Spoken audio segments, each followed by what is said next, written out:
네, 감사합니다. 제가 서재에 앉아 있으면 초등학교 아이들이 쉬는 시간에 막 이제 뛰어노는 소리가 들려요.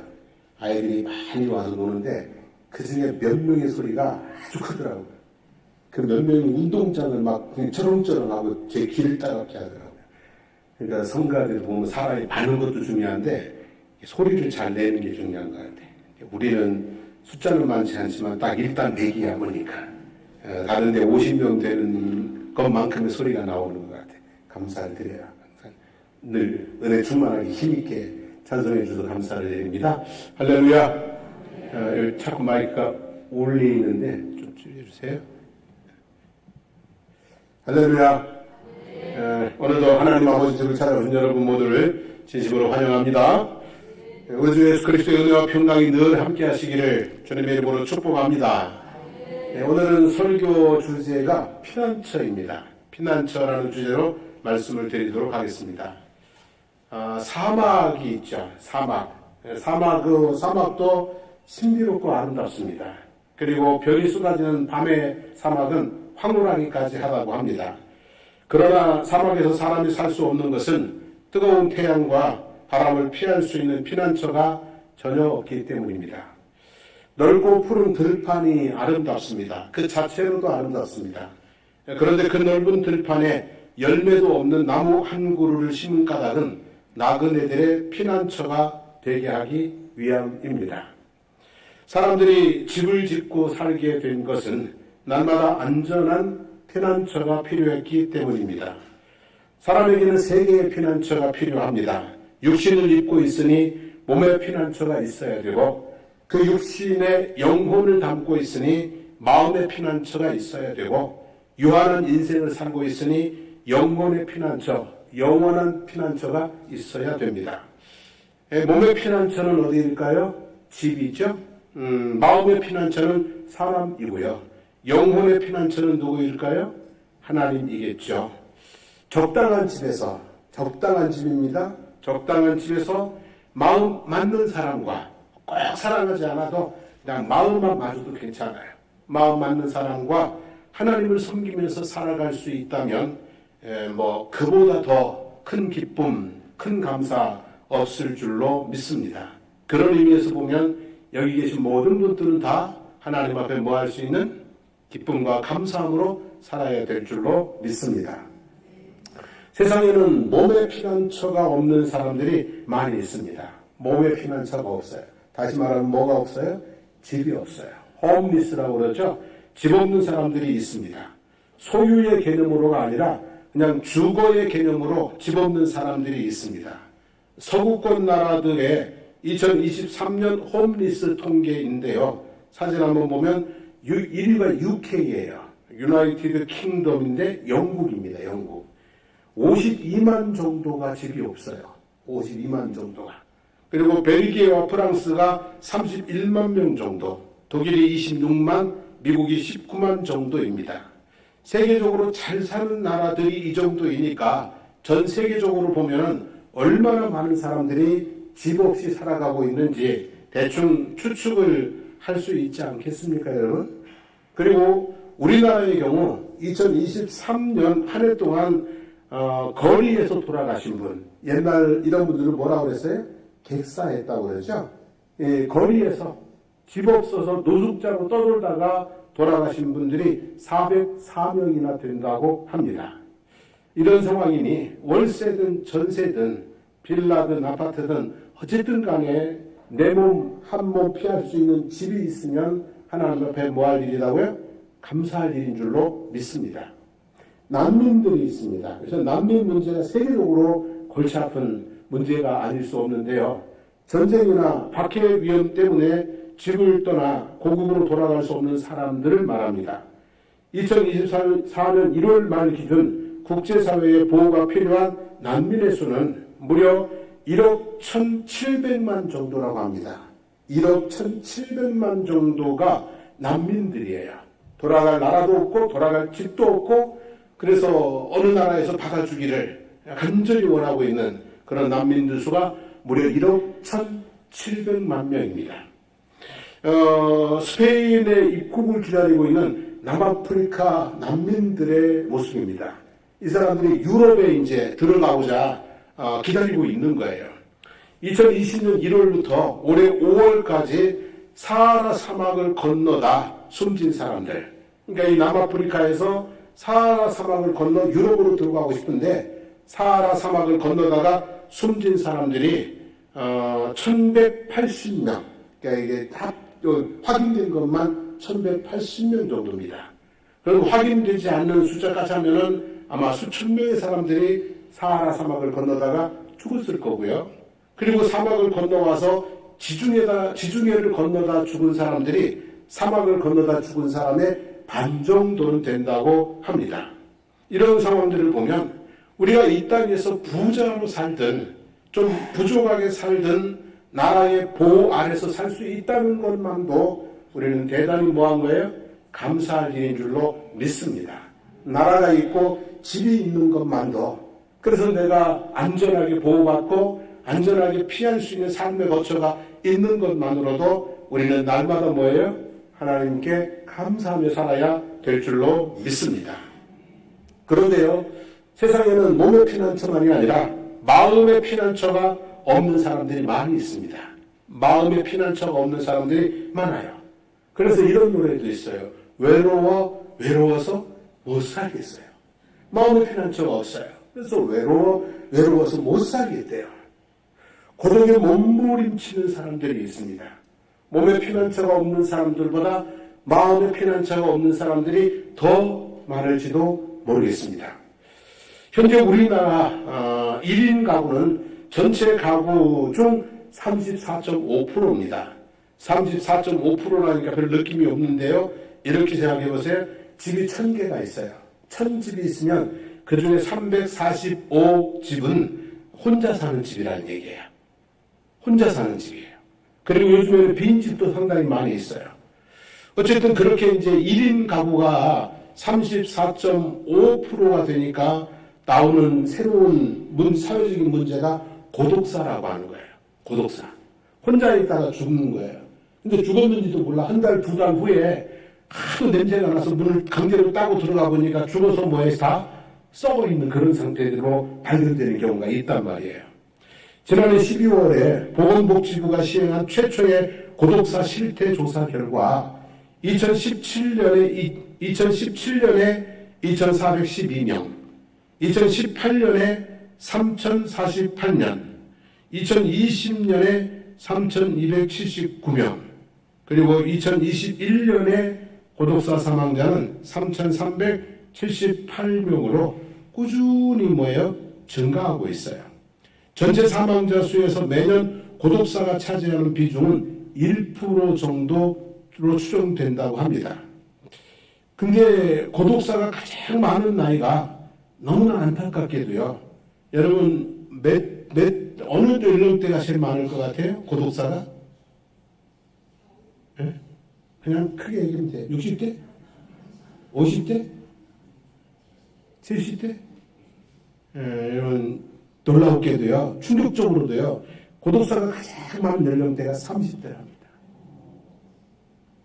고독사가 가장 많은 연령대가 30대라는 거예요. 30대. 그만큼 이 땅의 젊은이들이 지금 삶을 살아나가기가 뭐하다는 얘기예요? 힘들다는 얘기예요. 올해 초에 부산 영동구 한 옥탑방에 살던 청년 A씨가 29세의 젊은 나이에 생을 마감을 했어요. 그가 떠난 옥탑방에는 음식을 만들어 먹은 흔적도 없었고 텅 빈 냉장고와 양복 한 벌뿐이었다고 그래요. 지갑에는 돈 1,000원 한 장도 없었다고 그래요. 힘들고 지칠 때 마음 기댈 피난처가 없는 사람들이 우리가 느끼고 있는 것보다 뭐예요? 훨씬 많다는 거예요. 우리가 생각하는 것보다 충격적으로 젊은이들이 마음 기댈 데가 없다는 얘기예요. 부모도 형제도 친구도 나라도 어디 하나 마음 기댈 데가 없어서 젊은이들이 외롭고 고독하게 힘들게 살아가고 있는 현실이 지금 우리나라의 현실이다라고 하는 거죠. 여러분 코리텐붐이라는 여인을 잘 아시죠? 코리텐붐이라는 여인이 있는데 제2차 세계대전 당시 집에 비밀의 방을 만들었어요. 비밀의 방을 만들고 유대인들을 숨겨줬어요. 한 7명 정도 유대인들을 자기 집에 숨겨서 먹이고 입히고 재우고 보호해줬어요. 근데 그 일로 말미암아 이 독일 군들에게 가족들 모두가 체포되어 가지고 강제 수용소에 갇히게 됐어요. 부모님과 언니는 가혹한 고문을 이기지 못하고 끌려간 수용소에서 죽었습니다. 그런데 코르텐붐 여사는 사부착오로 인해서 뭔가 이제 이 사람들이 사부착오로 인해서 석방이 돼서 고국으로 돌아왔어요. 근데 여사가 석방되고 일주일 후에 또래의 여인들은 다 처형이 되었다고 하니까 정말 뭐한 거예요? 기적적으로 구원을 받은 거예요. 그리고 이제 전쟁 후에 신학교에 가서 공부를 하고 하나님의 종이 되어서 복음을 전하다가 1983년 92세로 천국에 돌아가셨습니다. 그녀의 감옥 생활은 처참했어요. 굶주림과 독일 병사들의 만행에 시달렸습니다. 또한 열악한 감방의 환경은 벌레도 살아남기 힘든 생지옥 그대로였다고 해요. 매일 밤 감방에 벼룩이 득실거려 견디기 어려웠고요. 감옥 밖으로 나갈 수 없었던 죄수들의 고통은 이루 말할 수 없었다고 그래요. 근데 어느 해는 벼룩이 너무 기승을 보여서 죄수는 물론 간수들조차도 견디기 힘든 어려운 상황이 되고 말았어요. 그러자 지독한 독일 병사들의 출입이 뚝 끊어졌어요. 매일 밤 그들은 벼룩과 사투를 벌이기는 했는데 그런데 독일 병사들의 눈으로부터는 뭐한 거예요? 자유를 본 거죠. 그래서 이제 이 코르텐 붐 여사와 언니는 절망에 빠져있던 사람들에게 자유롭게 복음을 전하고 희망의 꽃을 피웠어요. 그리고 두 자매의 헌신적인 노력의 결과 감옥 안에는 구원의 감격이 충만했어요. 그녀는 그때를 회상하면서 이렇게 말했어요. 벼룩은 독일 병사의 접근을 막아 우리로 자유롭게 복음을 전할 수 있도록 만들어준 하나님의 사자였습니다. 이렇게. 그리고 코르텐 붐 여사가 자신이 경험한 하나님의 은혜를 담아서 기록한 책이 뭐냐면 주는 나의 피난처입니다. 주는 나의 피난처. 그냥 제2차 세계대전 때 독일군의 그 감옥 생활 속에서 그 열악한 환경 속에서 살아남았는데 그때 주님이 나의 뭐가 됐다고요? 피난처가 되어주셔서 내가 이렇게 살아서 하나님의 일을 하고 있다는 거죠. 코르텐 붐 여사의 하나님은 곧 우리의 하나님인 줄로 믿습니다. 그죠? 저와 여러분들이 믿는 하나님입니다. 그러므로 하나님은 저와 여러분들의 피난처이신 줄로 믿습니다. 매일매일의 삶 속에서 그리고 환난 날에는 더욱더 우리의 안전한 피난처가 되어주시는 줄로 믿습니다. 경건한 믿음의 사람들은 성경을 보면 경건한 믿음의 사람들은 하나님을 피난처로 알고 믿고 의지하고 살아간 사람들입니다. 예를 들면 모세는 하나님을 피난처로 알고 살았어요. 자, 시편 91편은 모세의 시편인데 1절부터 3절 말씀을 같이 한번 읽어봅니다. 지존자의 은밀한 곳에 거주하여 전능자의 그늘 아래에 사는 자여 나는 여호와를 향하여 말하기를 그는 나의 피난처요 나의 요새요 내가 의뢰하는 하나님이라 하리니 이는 그가 너를 새 사냥꾼의 올무에서와 심한 전염병에서 건지실 것입니다 그랬어요. 모세는 120년을 살았어요. 왕국에서 40년, 미디안 광야에서 40년, 이스라엘 백성들을 이끌고 시내 광야에서 40년.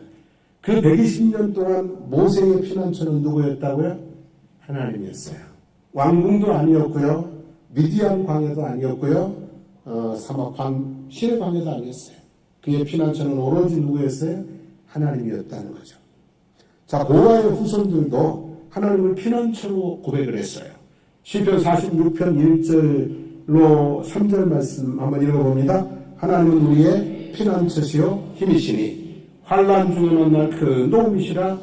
그러므로 땅이 변하든지 산이 흔들려 바다 가운데에 빠지든지 바닷물이 솟아나고 뛰놀든지 그것이 넘침으로 산이 흔들릴지라도 우리는 두려워하지 아니하리로다 하겠어요. 고라의 후손들, 레위지파 제사장의 후손들이거든요. 누구를 피난처로? 하나님을. 그죠? 그리고 누구보다도 더 다윗은요, 하나님을 피난처로 믿고 의지하며 살았어요. 시편 14편 6절에, 55편 8절에, 59편 66절에, 61편 3절, 62편 7절 8절, 71편 7절, 141편 4절 5절, 여기에 주는 나의 피난처, 하나님은 나의 피난처라는 고백이 나와요. 그러니까 다윗의 시가 74편인데요. 되는데 그 중에 하나, 둘, 셋, 넷, 다섯, 여섯, 일곱 편이 하나님은 나의 뭐라고요? 피난처임을 노래하고 있는 부분이에요. 그 중에 특별히 시편 59편은요, 특별히 중요한 부분인데요. 시편 59편은 사울 왕이 군인들을 보내서 다윗을 죽이려고 그 집을 딱 지키고 있을 때예요. 군인들을 보내서 다윗의 집을 문 앞을 딱 지키고 있을 때였어요.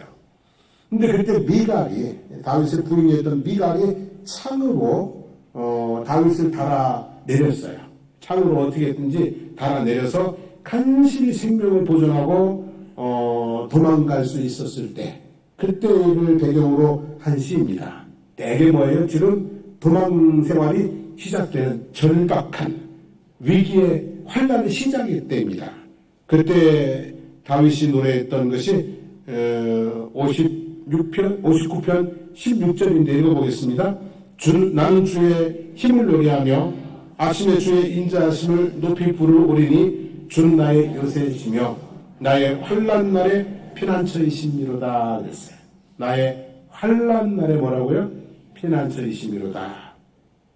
사울은 천천 다윗은 만만이라는 노래에 사울이 분개했어요. 그죠? 화가 막 머리끝까지 올랐어요. 한편으로는 질투심에, 한편으로는 왕자에 대한 두려움에 다윗을 죽이려고 혈안이 되어 있는 사울. 그의 칼과 군대를 피해 도망가야 하는 위기 상황. 앞으로 살지 죽을지 어떤 일이 벌어질지 전혀 예측할 수 없는 캄캄한 환란의 시작에서 나의 유일한 피난처는 누구뿐이라고요? 하나님뿐입니다. 라고 고백을 했어요. 다윗의 기나긴 도피 생활은 그렇게 시작이 됐어요. 성도 여러분, 하나님은 피난처이신 줄로 믿습니다. 가난한 자들, 원통한 자들, 환난당한 자들, 그리고 구약 성경에는 도피성이라는 것이 있습니다. 실수로 사람을 죽게 한 사람들이 피하여 살 수 있는 곳입니다. 이 말은 하나님은 실수한 자들의 뭐예요? 피난처도 되어 주신다는 말씀입니다. 예수님께서는 창기와 세리들의 친구였습니다. 현장에서 가늠하다 잡혀온 여인을 두고 사람들을 향해서 너희 중에 죄 없는 자가 돌로 치라. 나는 너를 정죄하지 않으니 너는 다시는 죄를 짓지 말라 그랬어요. 예수님은 죄인들의 뭐예요? 피난처도 되어주시는 것을 볼 수 있습니다. 하나님은 언제나 우리가 달려가면 우리의 피난처가 되셔서 우리를 받아주시고 풍파 지나가도록 우리를 숨겨주시고 안전한 곳에 은혜의 땅으로 인도하여 주실 줄로 믿습니다. 사람은요, 피난처가 되기도 하고 때로는 도망가야 되는 상대가 되기도 해요. 제가 어릴 때 보면은 어머니는 피난처였어요. 친구들하고 막 다투다가 힘센 놈이 쫓아오면요, 막 그러고 도망갔어요. 엄마 뒤로 숨었어요. 근데 그렇게 어머니가 피난처가 되어주는 경우도 있지만요, 사실은 어머니 피해 도망다니던 날들도 많았어요.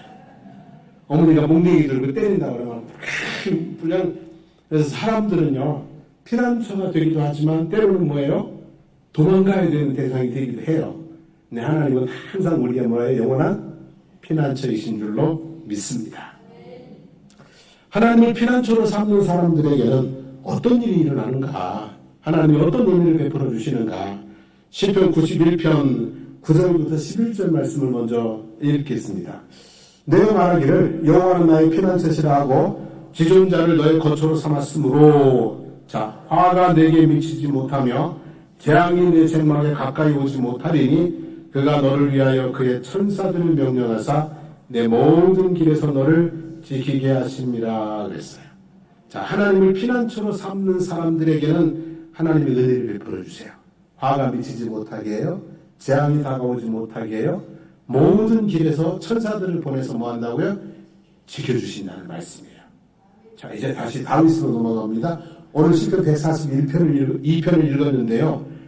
표제에 보면 이렇게 되어 있어요. 다윗이 굴에 있을 때 그랬어요. 어디 있을 때? 굴에. 집이 아니라 뭐예요? 굴에 있을 때 지은 마스길 곧 기도라고 되어 있어요. 다윗이 굴에 있을 때가 성경에 보면 사무엘상에 보면 2번 나와요. 굴에 숨어 있을 때가 2번 나옵니다. 첫 번째는 사무엘상 21장이에요. 사무엘상 21장. 사울 왕이 자신을 죽이기로 결심한 것을 확인하고 피난길에 올랐습니다. 제사장 아히멜렉을 찾아가 약간의 떡과 칼을 챙길 수 있었습니다. 떡은 하나님 앞에 차려놓았던 떡인데 매 안식일에 2줄로 6개씩 차려놓았다가 다음 안식일날 바꾸어 놓습니다. 그리고 물린 떡은 제사장 밖에는 먹을 수 없는 것이었는데 아비멜렉이 다윗에게 주었습니다. 그리고 칼은 골리앗의 것인데 다윗이 골리앗을 쓰러뜨리고 가져온 것입니다. 이렇게 해서 약간의 떡과 칼을 챙겨서 블레셋의 가드 왕, 블레셋 땅의 가드라고 하는 지역의 왕인 아기스에게로 도망을 갔습니다. 만약에 이제 적의 편이 되겠다는 거죠. 이제 망명을 하겠다는 거죠. 근데 이제 군인들이 사람들이 알아봐요. 이거 다윗 아니냐? 우리 장군 골리앗을 죽였고 만만에 우리 병사들을 죽인 놈 아니냐? 해가지고 다윗을 아기스 왕에게 끌고 가요. 포박을 해서. 근데 그때 완전히 도간에 뛰어 들어간 쥐 꼴이죠, 그죠? 그냥 노루 피하다가 뭐 만난 꼴이에요? 범 만난, 호랑이 만난 꼴이에요. 이제 꼼짝없이 죽는 건데, 근데 다윗이 이제 침을 질질 흘리고 막 그쪽 때 어떻게 연기를 했는지 아무튼 미친 척을 했어요. 근데 연기를 잘한 건지 아니면 몰골이 미친놈 같았든지 아니면 하나님께서 이 아기스 왕의 생각의 판단을 흐리게 했든지 거기서 가까스로 죽지 않고 살아서 도망을 오게 돼요. 그리고 숨은 곳이 어디냐면 아둘람이라는 굴에 숨어서 있었어요. 그리고 하나님 앞에 기도를 드렸어요. 여기서 하나님을 피난처로 삼은 다윗에게 하나님은 어떤 은혜를 베풀어 주셨냐는 거죠. 그죠? 시편 91편에 하나님을 피난처로 삼는 자들에게 약속하신 대로 화가 미치지 못하게 하셨어요. 사실은 뭐 할 수 있어요? 죽을 수 있잖아요. 근데 화가 미치지 못하게 하셨어요. 그 모든 길에 하나님이 뭐 하셨어요? 지켜주셨어요.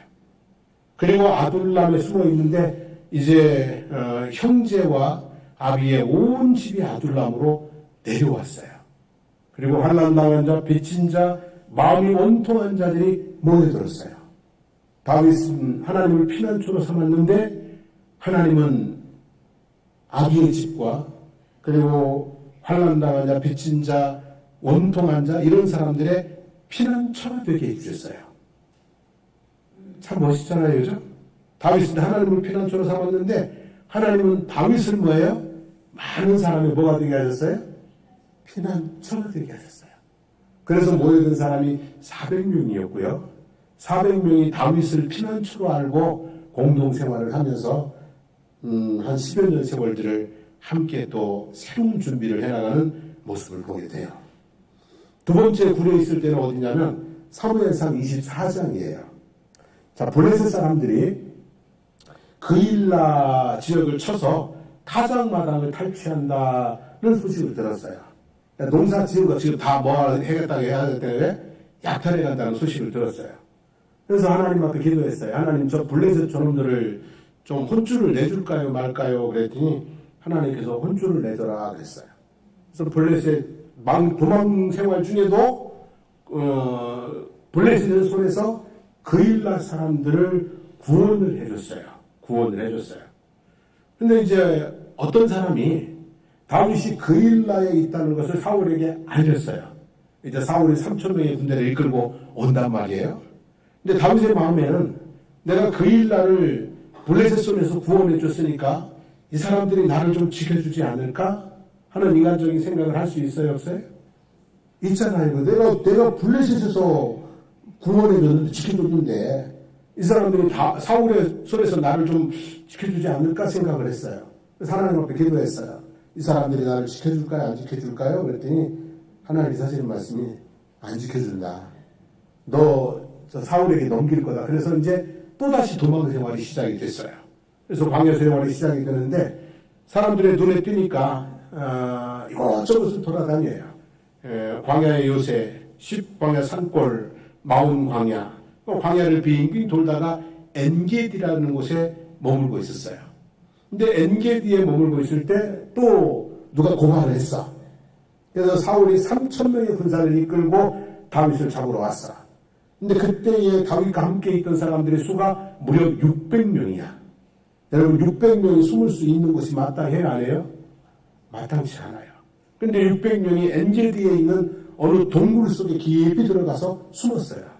근데 잘 알잖아요. 동굴 속 깊이 숨었는데 그 동굴 속에 있는 게 들킨 게 아니고 사울 왕이 뒤가 급해가지고 볼일을 보러 들어온 거야. 근데 다윗이 거기서 죽여버리자 이러는데 아니다. 하나님이 기름 부으신 왕을 내 손으로 죽일 수 없다 그래가지고 옷자락만 살짝 뺐어요. 그리고 왕이 나갔을 때 쫓아나가서 옷자락을 흔들어 보이면서 왕이시여, 하나님께서 당신을 내 손에 붙였는데 나는 당신을 죽이지 않고 뭐 했다고요? 살렸다고. 나 당신을 해야 할 마음 없고 싸울 마음 없고 나 당신에게 잘못한 것 없으니 나를 떠나달라고 그렇게 얘기를 했어요. 그때요 사울이 했던 얘기가 사무엘상 24장 16절부터 21절 말씀인데요.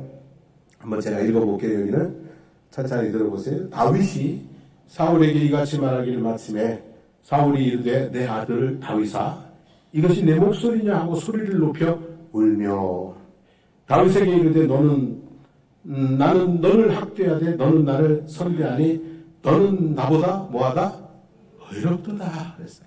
사울 왕이 너는 나보다 의롭도다 자기 입으로 인정을 했어요. 내가 나 선대한 것을 오늘 나타냈나니 여호와께서 나를 내 손에 넘기셨으나 내가 나를 죽이지 아니하였도다. 사람이 그의 원수를 만나면 그를 평안히 가게 하겠느냐? 내가 오늘 내게 행한 일로 말미암아 여호와께서 내게 선으로 갚으시기를 원하노라 그랬어요. 사울이 다윗을 뭐 한 거예요? 복을 빌어준 거예요. 축복한 거예요. 보라 나는 내가 반드시 왕이 될 것을 알고 다윗이 왕이 될 것을 뭐 한 거예요? 인정한 거예요. 이스라엘 나라가 내 손에서 견고히 설 것을 아노니 그런즉 너는 내 후손을 끊지 아니하며 내 아버지의 집에서 내 이름을 멸하지 아니할 것을 이제 여호와의 이름으로 내게 맹세하라 하니라 그랬어요. 무슨 얘기예요? 살려달라 이 소리예요. 너는 나보다 의롭다.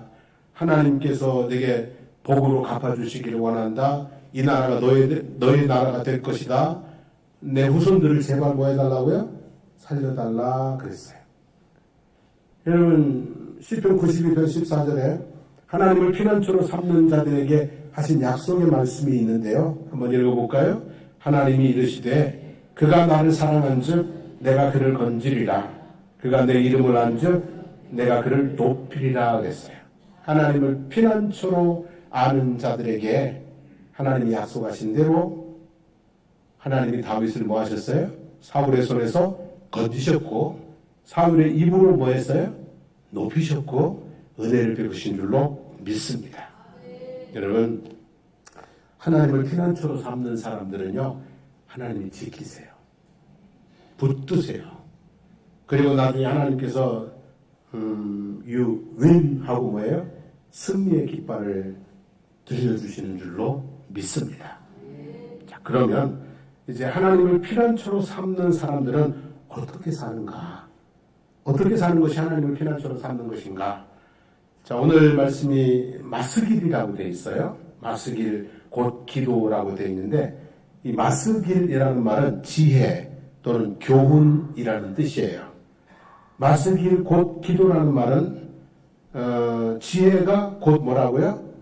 기도라는 뜻이에요. 지혜로운 삶은 사람들은 뭐예요? 기도하는 사람이라는 거예요. 환난의 때에 지혜로운 삶은 뭐 하는 거예요? 기도하는 거예요. 하나님께 기도하는 것이 환난의 때에 가장 지혜로운 선택이라는 말씀이 되겠죠. 예를 들어 보세요. 다윗이 도망가면서 제일 먼저 간 곳이 어디였냐면 아히멜렉이었어요.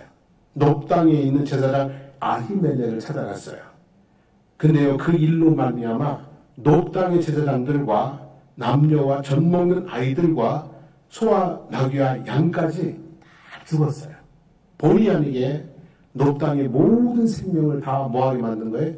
죽게 만든 거예요. 내가 지금 환난 가운데 있어요. 생사가 위험할 수 있는 환난 가운데 있는데 내가 자꾸 사람 찾아다니면은요, 나만 죽는 게 아니야. 누구까지 죽여요? 나를 도와주는 사람까지 죽게 되는 거예요. 내가 경제적으로 어려워. 뭐 싸움을 하다가 뭐가 문제가 생겨서 형제들에게, 부모들에게 살려달라고 막 가서 보증 세워주세요, 돈 빌려주세요, 이래가지고 막 갖다 뛰어오면 그 환난의 때에 나만 죽는 게 아니라 누구도 죽는 거예요? 형제들 다 죽는 거야. 그러니까 환난의 때에 사람을 찾아가면요, 나 도와주는 사람까지 뭐 하게 되는 거예요? 죽을 수도 있는 거예요. 환난의 때는요, 사람 찾아가는 거 아니에요. 환난의 때에 누구를 찾는다고요? 하나님을 찾는 것이 나도 살고 너도 살고 하나님의 영광도 드러내는 그런 모습이 되어주는 줄로 믿습니다.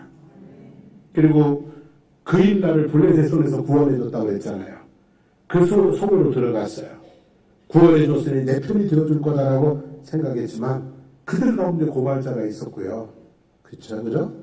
그래서 사람을 의지하는 것도 뭐예요? 그것도 좋은 게 아니다. 환난에 당할 때 가장 지혜로운 선택은 하나님을 찾는 것인 줄로 믿습니다. 하나님을 피난처로 삼고 그 그늘 아래서 하나님 앞에 기도하며 살게 되기를 원합니다. 오늘 말씀 간단히 몇 절만 좀 정리할게요. 1절에 보면 내가 소리내어 누구에게요? 여호와께 부르짖으며 그랬어요. 여러분, 하나님께 부르짖기를 원합니다. 예전에 우리 어머니가 할아버지 산소에 가면 아버지 나 좀 살려주세요 그래. 죽은 할아버지 산소에 가서 살려 죽었어? 못 살려 죽었어? 못 살려줘요. 성도님들이 막 급하면 목사님 저 좀 살려주세요 그러면은 그럼 제가 속으로 그래, 나도 살기 힘들어. 여러분, 누구에게 부르짖으세요? 여호와께, 하나님께 부르짖으시기 원합니다. 2절 말씀 봅니다. 내가 나의 원통함을 그의 앞에 토로하며 그랬어요. 자, 원통함을 누구 앞에? 하나님 앞에 토로하십시오. 토로하지 않으면 환난의 때를 지나기도 전에 답답해서 미쳐버릴 것입니다. 화가 병이 되어 쓰러질 겁니다. 마음이 독해지고 악해져서 악인의 길에 있게 될 수도 있습니다. 분명히 토로를 해야 돼요. 근데 사람에게 토로하면은요, 구설수에 오르게 됩니다. 사람에게 막 얘기하면 다 구설수가 올라가지고 얼굴도 못 들고 다니게 하면 됩니다. 그러니까 누구에게 토로한다고요? 하나님께. 자, 3절 말씀 봅니다. 주께서 내 길을 아시나이다. 당신은 모르실 거야. 얼마나 사랑했는지. 사람도 몰라주는 게 사람이라고요. 자기 길도 모르는데 남의 길을 어찌 알겠습니다. 하나님도 모르실 거야. 아니요, 하나님은 아십니다. 욥기 23장 10절에 보면 내가 가는 길을 그가 뭐하니? 아시나니. 그가 나를 발견하신 후에는 내가 순금같이 되어 나오리라. 하나님이 내 길을 뭐한다고요? 아십니다. 자, 5절 주는 나의 뭐예요? 피난처 그랬어요. 환난의 때에 충만한 은혜를 통과한 사람들의 공통적인 고백은 주는 나의 피난처였다는 거예요. 주님을 피난처로 믿고 의지하니까 나중에 주님은 나의 피난처였습니다 라고 뭐하게 돼요? 고백을 하게 되는 거죠. 자, 6절 말씀입니다. 나를 건지소서 그랬어요. 한 나라의 왕의 군대를 이끌고 죽이려고 하는데 그 손에서 건져줄 자는 누가 있겠어요? 하나님밖에 없죠. 그죠? 마지막에 7절입니다. 감사하게 하소서 그랬어요. 밤 지나면 아침 오고 비바람 부는 날이 있으면 화창한 날도 오고 겨울 지나면 뭐하여? 봄 오고 눈물로 씨 뿌리는 날이 있으면 기쁨으로 단을 거두는 날도 있습니다. 원통함을 쏟아붓는 날이 있으면 감사를 뿜어내는 날도 있게 될 줄로 믿습니다. 그래서 우리는 하나님 앞에 환난의 날에 하나님 나로 감사하게 하소서. 이때를 지나고 하나님 앞에 뭐하게 하소서? 감사하게 하소서. 그렇게 또 기도 드려야 될 줄로 믿습니다. 주님은 저와 여러분들의 뭐예요? 피난처. 주님을 피난처로 삼는 자들에게 하나님은 은혜를 베풀어 주세요. 그죠? 지켜주십니다. 그리고 붙들어 주시고, 그리고 뭐예요? 세워주시고, 감사하게 하시는 역사가 있게 될 줄로 믿습니다. 우리 함께 찬송하고 기도하겠습니다.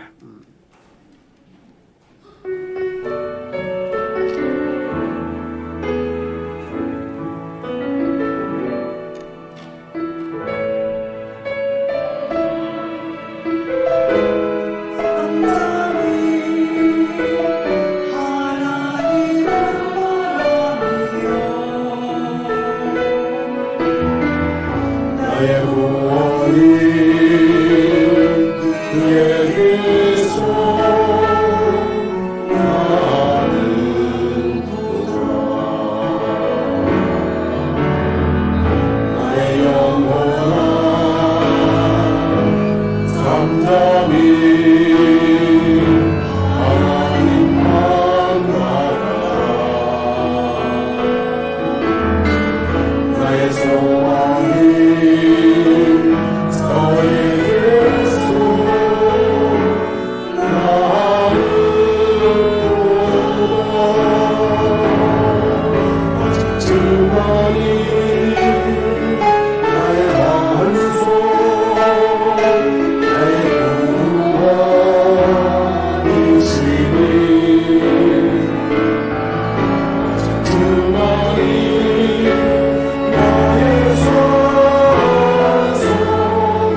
기도하기를 원합니다. 혹 여러분들을 너무 힘들게 하는 어떤 사람들이 있습니까? 하나님 막아주십시오. 하나님 저 악인들, 나를 괴롭게 하는 원수들, 그들을 막아주시고 그들의 그늘에서 하나님 나를 벗어나게 해주십시오. 기도하시기를 원합니다. 너무 감당하기 힘든 일들이 있습니까? 주님 손에 올려드립니다. 주님 이 문제를 해결하여 주십시오 라고 기도하기를 원합니다. 주님은 나의 피난처십니다. 주님은 나의 요새이십니다. 주님은 나의 반석이십니다. 주님은 나의 방패이십니다. 나를 주님 품에 주의 날개 그늘 아래 주의 집에 주의 능력 안에 주의 은총 안에 나를 붙이시고 나로 하여금 주의 영광을 드러내는 하나님의 사람 되게 해주십시오. 우리 한번 주여 부르고 기도하겠습니다. 주여! 살아계신 하나님 아버지, 주님은 나의 피난처십니다. 주님은 우리의 모두의 피난처십니다. 가난할 때에, 원통할 때에, 답답할 때에, 하나님 아버지, 우리가 누군가에게 어떤 감정에 쫓겨다닐 때에 하나님 주님은 나의 피난처십니다. 내가 무엇인가 실수하고 하나님 아버지 오셨을 때에 내가 저런 가운데 빠져서 존재 가운데 존재감에 빠져 있을 때에도 주님은 나의 피난처십니다. 하나님 아버지 주님께로 달려갑니다. 주님의 아버지 하나님의 그 자비로운 품에 주님의 그 넓으신 사랑 안에 주님의 그 위대하신 능력 안으로 하나님 달려가오니 하나님 아버지 우리를 도와주시옵소서.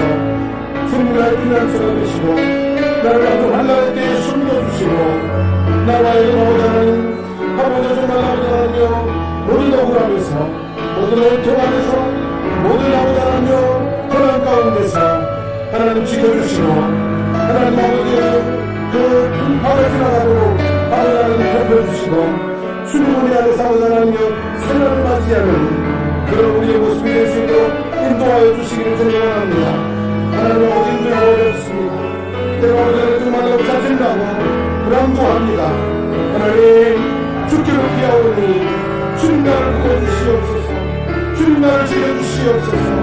주님 나를 아버지 하나님 아버지 주님 아버지 하나님 은혜의 땅으로 아버지 주의 인도하여 주시기 바랍니다. 주님 오심으로 말미암아 하나님 아버지 기쁨으로 일어나며 하나님 나를 주님을 아버지 주님 앞에 감사하고 할 수 있는 그날들이 지켜올 수 있도록 하나님 인도하여 주시길 기도하기를 바라고 원합니다. 하나님 도와주시옵소서.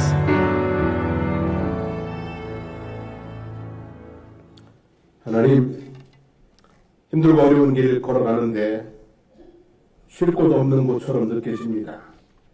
많은 어려움이 있는데 숨을 곳도 없는 것처럼 느껴집니다.